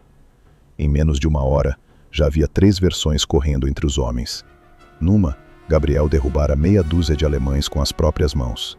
Noutra, entrara na trincheira como se fosse sombra e saíra sem um arranhão. Numa terceira, ainda mais absurda, juravam que o prisioneiro o chamara de demônio em português. Nunes narrava isso com um sorriso cansado, mas o sorriso não se sustentava por muito tempo. Os dois sabiam que toda lenda nasce da mesma matéria que o medo, a necessidade de dar forma compreensível ao que ultrapassa o normal. Nas horas seguintes, o valor da missão foi confirmado. O oficial capturado sabia mais do que esperavam. Falou após breve resistência, talvez vencido pelo estado em que fora retirado da posição, talvez por acreditar que sua guerra já estava perdida de qualquer modo. As informações que forneceu ajudaram a corrigir mapas, revelar uma redistribuição de metralhadoras e indicar uma posição secundária de apoio que não havia sido confirmada pelos observadores. O comando reagiu com rapidez. Pela primeira vez em muitas semanas, a morte acumulada nas patrulhas parecia produzir resultado proporcional ao preço pago. Ainda assim, nada disso chegou a Gabriel como recompensa imediata. Quando finalmente o deixaram sozinho por alguns minutos, ele se sentou num banco estreito de madeira, apoiou os cotovelos nos joelhos e ficou olhando para as próprias mãos. Havia terra nas linhas da pele, sangue ressecado nos nós dos dedos, pequenas lascas de madeira sob a unha e um tremor fino que começava agora, justamente quando tudo terminara. Durante os 90 segundos, o corpo obedecera. Depois deles, cobrava. Ele tocou o bolso interno da túnica. O lenço azul continuava ali. Não soube dizer por quanto tempo ficou daquele jeito. O sono não vinha. O alívio também não. Havia apenas uma espécie de vazio posterior, como se toda a atenção acumulada tivesse abandonado o corpo de uma vez, deixando para trás uma estrutura ainda em pé, mas oca. Em algum momento, Nunes entrou sem fazer barulho, sentou ao lado dele e permaneceu alguns minutos sem falar. Foi um silêncio de amizade antiga, não o silêncio desconfortável dos quartéis. Por fim, Nunes comentou que os homens já estavam chamando Gabriel de lenda. Gabriel respondeu sem erguer a cabeça. Lenda é nome que dão quando não querem pensar no resto. Nunes entendeu. O resto era o que ficava fora do relato glorioso. O rosto do primeiro sentinela apagando-se antes do grito, a cadeira tombando no abrigo de pedra, o tiro disparado alto por acaso, a chance mínima de tudo dar errado, os mortos das semanas anteriores empurrando aquele plano para a existência. Arlindo, Silveira, Mendonça, Batista, todos os nomes que não voltariam para ouvir a história contada depois. Nenhuma lenda incluía esse peso inteiro. Lenda era a embalagem que os vivos usavam para carregar o que, cru, seria difícil demais. Nos dias que se seguiram, Gabriel percebeu que sua vida na companhia havia mudado. Não no essencial, continuava sendo soldado, continuava obedecendo ordens, continuava comendo mal e dormindo pouco, mas no modo como os outros o olhavam. Alguns o fitavam com admiração simples, quase infantil, outros com cautela. Havia quem desejasse ouvir os detalhes repetidos várias vezes, como se a repetição pudesse aproximá-los da coragem. Havia também os que preferiam manter distância, talvez porque certos feitos, quando ocorrem perto demais, lembram a todos o quão estreita é a linha entre o possível e o insano. Os oficiais, por sua vez, agiram com a ambiguidade própria de toda a instituição diante de algo útil e anômalo. Vasconcelos protegeu Gabriel das perguntas mais tolas e das exibições desnecessárias. O major da inteligência chamou-o 2 vezes para ouvir, em privado, detalhes sobre o método empregado. Gabriel falou apenas o indispensável, não por egoísmo, mas porque sabia o que o avô sempre soubera. Certas técnicas não se transmitem em conversa rápida, nem por curiosidade de gabinete. O que se aprender em anos de disciplina não podia ser transformado de repente em instrução para homens apressados. Tentar fazê-lo seria apenas criar novos mortos. A guerra seguiu. Não parou para celebrar ninguém.